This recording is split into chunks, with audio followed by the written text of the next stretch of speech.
Hello, and my name is Katrina Smith, and I am going to do a short presentation on information literacy in the classroom. What are strategies for finding quality information on the internet?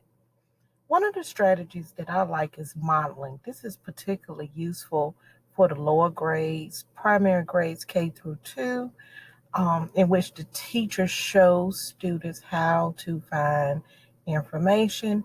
And it can even work for your upper elementary and middle school grades.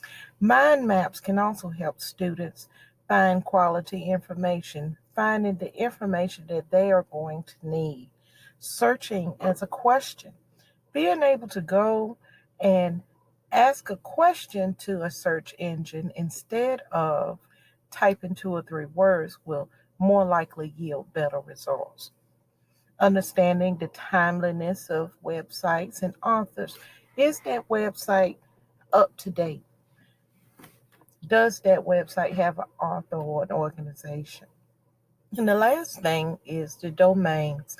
Sites that have org or gov will more likely find more factual information and more up-to-date information than some other sites. How can we evaluate a website's credibility? The first thing that we have to remember as educators is that we don't need to give the children a checklist, because the truth is no website will adhere to all of the items on a checklist. So it's better for us to look at a website and then see what other websites say about their website. And we're going to call them peer reviews, so to speak. Next thing is click restraint. Most people are more likely to click the first site that we see, and sometimes we need to scrutinize that website and make sure that that website is actually accurate. And the last thing, let's look for sites that have added encryption instead of HTTP. Let's look for sites that have HTTPS, that extra layer of security. What are the dimensions of critical evaluation? This is important, especially to students who are beginning to learn about research, to determine what site will give them the best information that they can get. And we look at 4 things: relevance, accuracy, bias or perspective, and reliability. Relevant: is the information that you're getting from this site relevant to what you're looking for?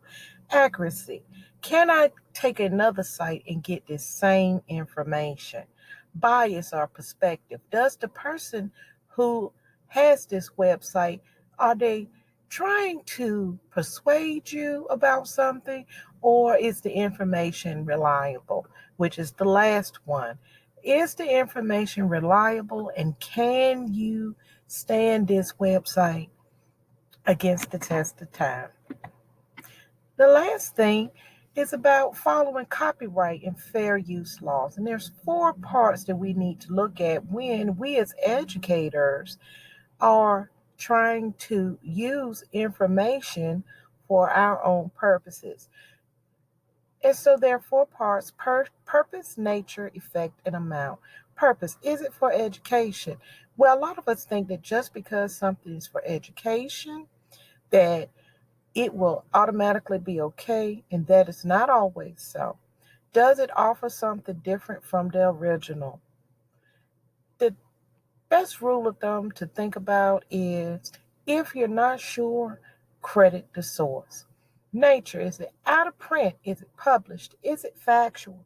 If we see that it's out of print, is it is published, and it's factual information, more likely than not, that information is going to be under the fair use. Effect: who does the work appeal to? Is it the same audience as the original? And this is where a lot of us will use sites or use information from sites that another person wrote. And if that audience was for the children, then we might need to credit that source. And the last thing is amount. Is the work being used significant to today? Is it information that that's going to be really big for whatever it is that you're doing. And how much of the work are you using? Are you just using a little, or are you using a lot?